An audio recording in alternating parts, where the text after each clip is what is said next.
Macro crater province. Extends S from near center of visible face of moon, E, of central crater province. Densely packed, with impact craters. Many large, and including the largest on moon. In N, some craters fractured from impact forming mare, imbrium, rough surfaces almost everywhere, except for some crater bottoms. Most surfaces in slopes, mostly 10 to 12. Some crater bottoms nearly level. Landing in movement. Landing generally difficult because of rough, sloping surfaces. Less difficult in some level crater bottoms. Movement possible almost everywhere but route selection required. Less difficult on some level crater bottoms. Construction, generally moderately difficult because of slope and numerous large blocks and loose material. Excavation of lava difficult in some crater bottoms. Tycho, Post-Maria crater, 54 miles diameter, rim 7,900 feet above surface, bottom 12,000 feet deep, has the most prominent ray system on the moon, some rays extending more than 500 miles. Extract from Engineer's Special Study of the Surface of the Moon, Office, Chief of Engineers, Department of the Army, U.S. Geological Survey, Washington, 1961. The mobile lab now rolling across the crater plain at 50 miles an hour looked rather like an outsized trailer mounted on 8 flex wheel, but it was very much more than this. It was a self-contained base in which 20 men could live and work for several weeks.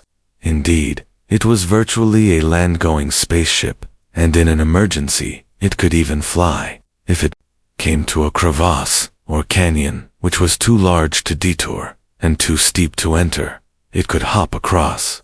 The obstacle on its 4 underjump. As he peered out of the window, Floyd could see stretching ahead of him a well-defined trail, where dozens of vehicles had left a hard-packed band in the friable surface of the moon. At regular intervals along the track were tall, slender rods, each carrying a flashing light. No one could possibly get lost on the 200-mile journey from Clavius base to TMA-1, even though it was still night and the sun would not rise for several hours. The stars overhead were only a little brighter, or more numerous, than on a clear night from the high plateaus of New Mexico or Colorado. But there were 2 things in that cold black sky that destroyed any illusion of Earth. The first was Earth itself, a blazing beacon hanging above the northern horizon. The light pouring down from that giant half-globe was dozens of times more brilliant than the full moon, and it covered all this land with a cold, blue-green phosphorescence. The second celestial apparition was a faint, pearly cone of light slanting up the eastern sky. It became brighter and brighter toward the horizon, hinting of great fires just concealed below the edge of the moon. Here was a pale glory that no man had ever seen from Earth, save during the few moments of a total eclipse. It was the corona harbinger of the lunar dawn, giving notice that before long the sun would smite this sleeping land. As he sat with Halvorsen and Michaels in the forward observation lounge, immediately beneath the driver's position, Floyd found his thoughts turning again and again to the 3-million-year-wide gulf that had just opened up before him. Like all scientifically literate men, he was used to considering far longer periods of time, but they had concerned only the movements of stars and the slow cycles of the inanimate universe. Mind or intelligence had not been involved. Those eons were empty of all that touched the emotions. 3 million years. The infinitely crowded panorama of written history, with its empires and its kings, its triumphs and its tragedies, covered barely 1,000th of this appalling span of time. Not only man himself, but most of the animals now alive on Earth did not even exist when this black enigma was so carefully buried here, in the most brilliant and most spectacular of all the craters of the moon, that it had been buried, and quite deliberately. Dr. Michaels was absolutely sure. At first, he explained, I rather hoped it might mark the site of some underground structure, but our latest excavations have eliminated that. It's sitting on a wide platform of the same black material, with undisturbed rock beneath it. The creatures who designed it wanted to make sure it stayed put, barring major moonquakes. They were building for eternity.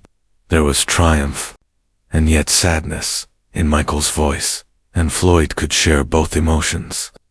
At last, one of man's oldest questions had been answered. Here was the proof, beyond all shadow of doubt, that his was not the only intelligence that the universe had brought forth. But with that knowledge, there came again an aching awareness of the immensity of time. Whatever had passed this way had missed mankind by 100,000 generations. Perhaps, Floyd told himself, it was just as well. And yet, what we might have learned from creatures who could cross space, while our ancestors were still living in trees.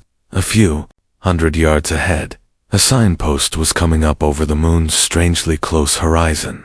At its base was a tent-shaped structure covered with shining silver foil, obviously for protection against the fierce heat of day. As the bus rolled by, Floyd was able to read in the brilliant earthlight. "Have you thought of that?" asked Floyd, pointing out of the window. "Suppose the thing's a supply cache, left behind by an expedition that never returned." "It's a possibility," admitted Michaels.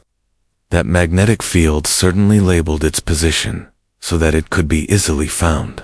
But it's rather small. It couldn't hold much in the way of supplies. "Why not?" interjected Halvorson, who knows how big they were.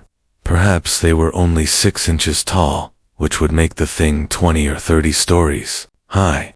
Michaels shook his head. "Out of the question," he protested. "You can't have very small, intelligent creatures. You need a minimum brain size." Michaels and Halvorson, Floyd had noticed, usually took opposing viewpoints, yet there appeared to be little personal hostility or friction between them. They seemed to respect each other, and simply agreed to disagree. There was certainly little agreement anywhere about the nature of TMA-1, or the Tycho monolith, as some preferred to call it, retaining part of the abbreviation. In the 6 hours since he had landed on the moon, Floyd had heard a dozen theories, but had committed himself to none. Shrine, survey marker, tomb, geophysical instrument. These were perhaps the favorite suggestions, and some of the protagonists grew very heated in their defense. A good many bets had already been placed, and a lot of money would change hands when the truth was finally known, if, indeed, it ever was. So far, the hard black material of the slab had resisted all the rather mild attempts that Michaels and his colleagues had made to obtain samples. They had no doubt that a laser beam would cut into it, for, surely, nothing could resist that frightful concentration of energy, but the decision to employ such violent measures would be left to Floyd. He had already decided that X-rays, sonic probes, neutron beams, and all other non-destructive means of investigation would be brought into play before he called up the heavy artillery of the laser.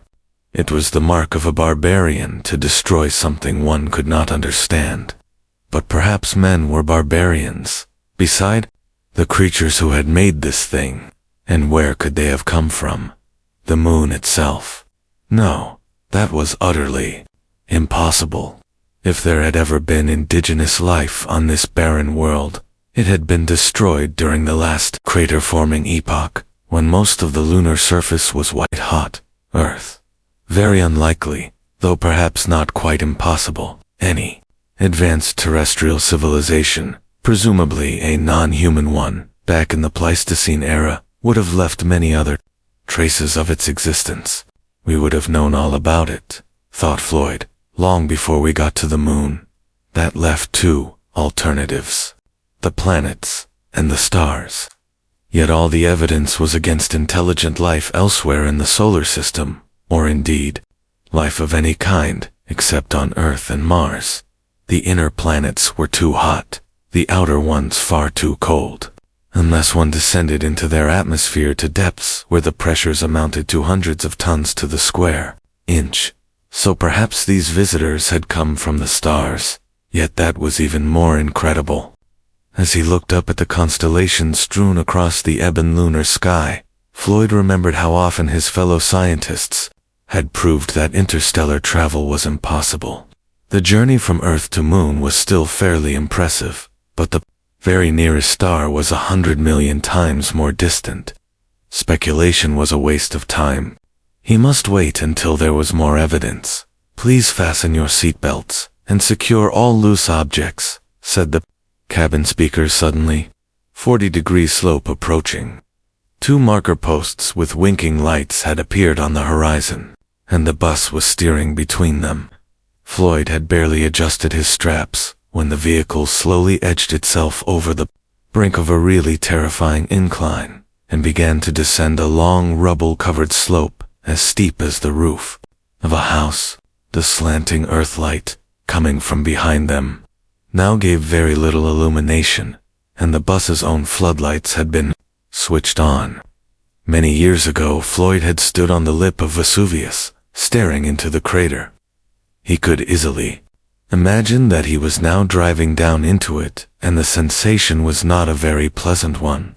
They were descending one of the inner terraces of Tycho, and it leveled out again some 1,000 feet below. As they crawled down the slope, Michaels pointed out across the great expanse of plain now spread out beneath them. "There they are," he exclaimed.